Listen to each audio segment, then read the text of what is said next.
குருநாதர் மூட்டை சுவாமி அவர்களின் பொற்பாத கமலம் பணிந்து இன்று நாம் ஏற்கனவே பார்த்திருந்தபடி, அதாவது மெய்ஞானம் விஞ்ஞானம் என்றெல்லாம் பார்த்திருந்தோம். அந்த விஞ்ஞானமும் மெய்ஞானமும், அதாவது இதில் முதலில் சொல்வதென்றால் மெய்ஞானமும் விஞ்ஞானமும் என்று சொல்ல வேண்டும். ஏனென்றால் மெய்ஞானத்திலிருந்து தோன்றியது தான் இந்த விஞ்ஞானம், விஞ்ஞானத்திலிருந்து தோன்றியது மெய்ஞானம் அல்ல. அதனை நாம் முற்றிலுமாக புரிந்து கொள்ள வேண்டும். அதாவது நமது மனம் என்பது எல்லைகளை தாண்டி செயல்படுகின்ற ஒரு மிகப்பெரிய சக்தி. மனதை விரிவடையச் செய்தால் தூரத்தையும் காலத்தையும் கடந்து அவற்றால் அந்த மனதால் சிலவற்றை உணர முடியும். குருச்சேத்திர பொருள் என்ன நடக்கிறது என்பதை விதுரன் அரண்மனையில் இருந்தபடியே திருதராஷ்டிரனுக்கு சொன்னதாக மகாபாரத கதை சொல்லுகிறது.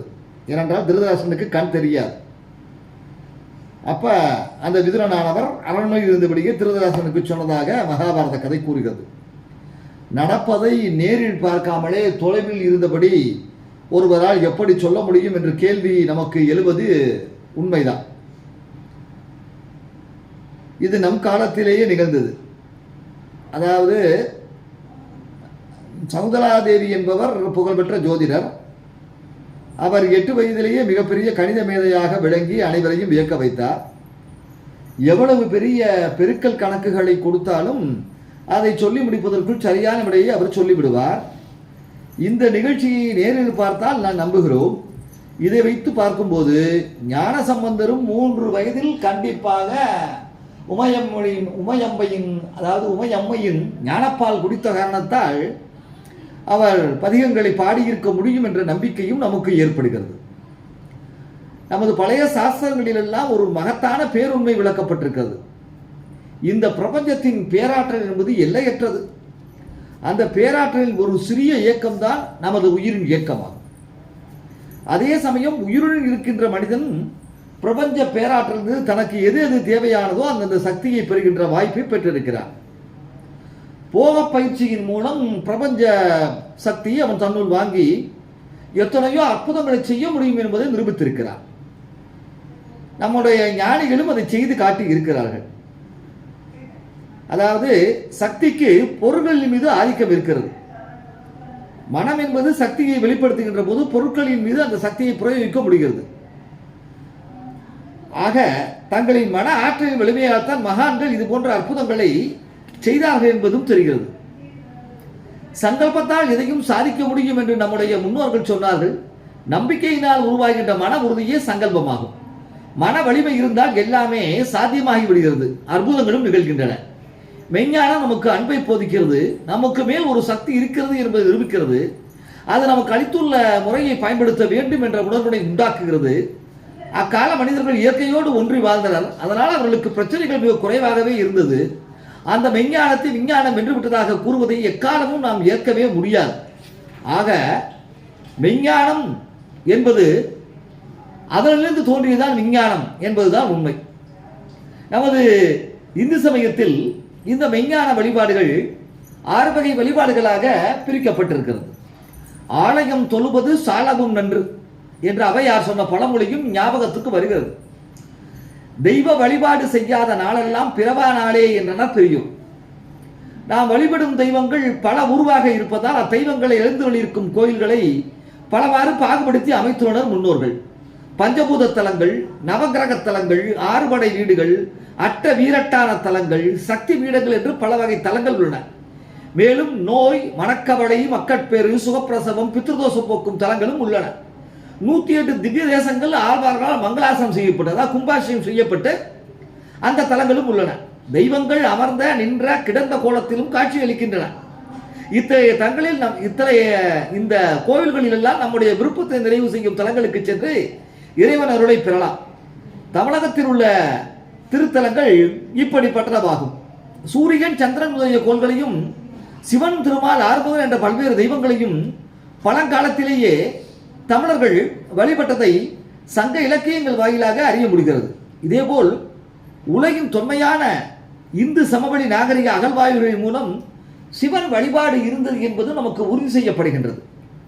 கோவில்கள் பல்வேறு விதமான வகைகளை கொண்டிருந்தன.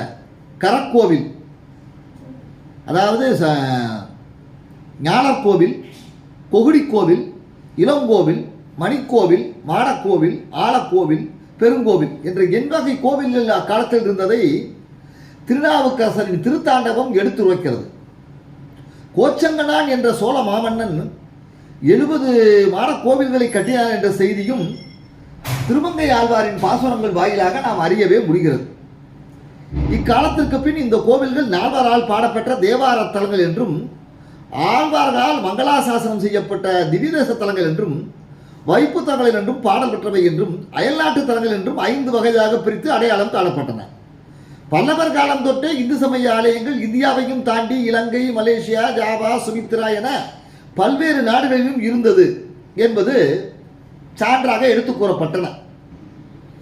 அதாவது சௌரம் என்பது சூரிய வழிபாடு என்றும், சாக்தம் என்பது சக்தி வழிபாடு என்றும், சைவம் என்பது சிவபெருமான் வழிபாடு என்றும், வைணவம் என்பது திருமால் வழிபாடு என்றும், காணாபத்தியம் என்பது விநாயகர் வழிபாடு என்றும், கௌமாரம் என்பது முருகன் வழிபாடு என்றும் பிரிக்கப்பட்டன.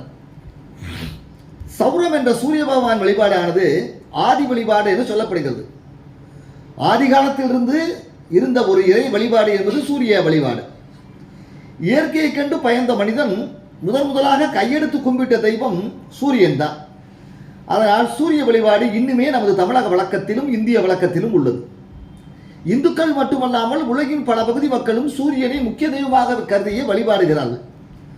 சூரியன் இல்லையில் இந்த பூமியில் உயிர் எதுவும் இல்லை என்பதும் அனைவருக்கும் தெரிந்ததே. அதனால்தான் நம் ஆதி தமிழர்கள் உழவுத் தொழில் சிறப்பாக நடைபெற காரணமான சூரியனுக்கு நன்றி தெரிவிக்கும் வகையில் நமது தைப்பொங்கல் திருநாளையே உருவாக்கினார்கள். உலகத்தின் உயிராக சூரிய பகவானே விளங்குகிறார். வேத காலத்திலேயே சூரிய வழிபாடு இருந்ததற்கான குறிப்புகளும் காணப்படுகின்றன. இந்த சூரிய குலத்தைச் சேர்ந்தவன் தான் ராமாயண ராமன் என்றும் நாம் சொல்கிறோம். ரிக்வேதம் சூரியனை 3 வித அக்னிகள் ஒன்றாக விவரிக்கிறது. யஜுர்வேதமானது சகல உலகங்களையும் ஒளிபரச் செய்வன் என்று சூரியனை போற்றுகிறது. அதர்வண வேதமானது சூரியனை வழிபட்டவர்கள் இதய நோயிலிருந்து விடுபடுவார்கள் என்று கூறுகிறது. பழங்காலத்தில் சூரிய வழிபாடு என்பது வட மாநிலங்களில் பரவி இருந்தது. சூரியனுக்கு இரத்தத்தை அர்ப்பணிக்கும் அரிக்கியமான தர்மம் வழக்கம் இருந்தது. இரத்தத்தை கைகளால் வார்த்து சூரியனுக்கு சமர்ப்பிப்பதுதான் இந்த வழிபாடு.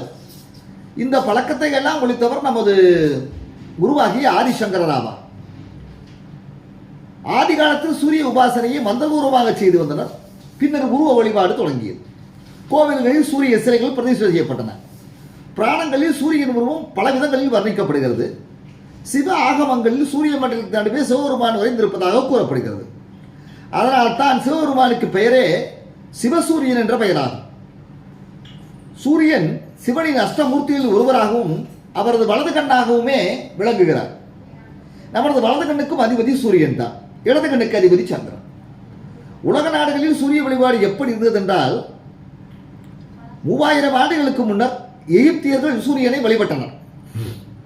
அந்த நாட்டை ஆண்ட பாரோ வம்ச அரசர்கள் தங்களை சூரிய வழி வம்சத்திலாகவே கருதினர். அங்கும் உளவுத் தொழில் சிறக்க மக்கள் சூரியனை தெய்வமாக ஏற்றுக்கொண்டனர்.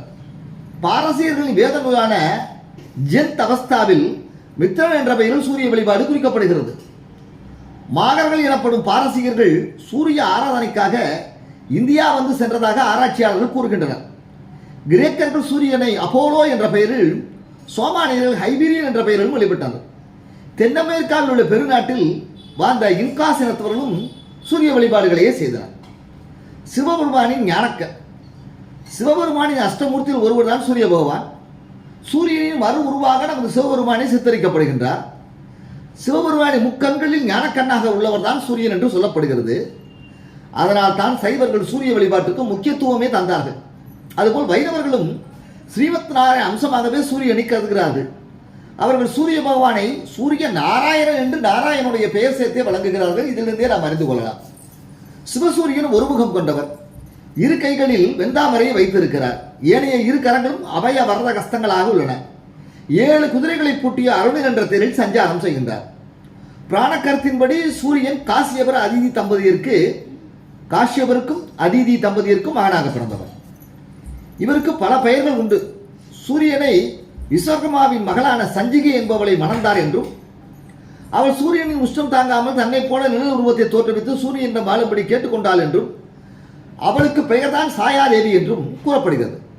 இதன்படி சூரியனுக்கு 2 மனைவிகள் உண்டு என்று புராணங்கள் கூறுகிறது. சஞ்சீவிக்கு யமன் யமுனா என்ற மகள்களும் சாயாவிற்கு சாவர்ணமனு சுருத்கர்மா அதாவது சனி பகவான் என்ற மகன்களும் உண்டு. சூரியனை விட்டு பிரிந்திருந்த சஞ்சீவி சிறிது காலத்திற்கு பின் சூரியனுடன் இணைந்தார். அவர்களுக்கு அஸ்வினி தேவர்கள் மகனாக பிறந்தார்கள் என்றும் புராணங்கள் கூறுகிறது. இவ்வாறு இந்த சூரிய வழிபாடானது மிகச் சிறப்பாகவே போற்றப்பட்டு பிற்காலத்தில் இதிகாசங்களில் ஆண்ட மன்னர்கள் சூரியகுல தோன்றல் என்றும் சந்திரகுல தோன்றல் என்றும் பிரிக்கப்பட்டார்கள். அதில் சூரியகுல தோன்றலாக தோன்றியவர் நமது இதிகாச காலத்து நாயகனான கம்பராமாயண காப்பிய நாயகனான ராமபிரான் ஆவார். இதனுடைய தொடர்ச்சியை நாளை பார்க்கலாம். இப்பொழுது உங்களுக்கு நன்றி கூறி விடைபெறுவது பூர்ணிமா.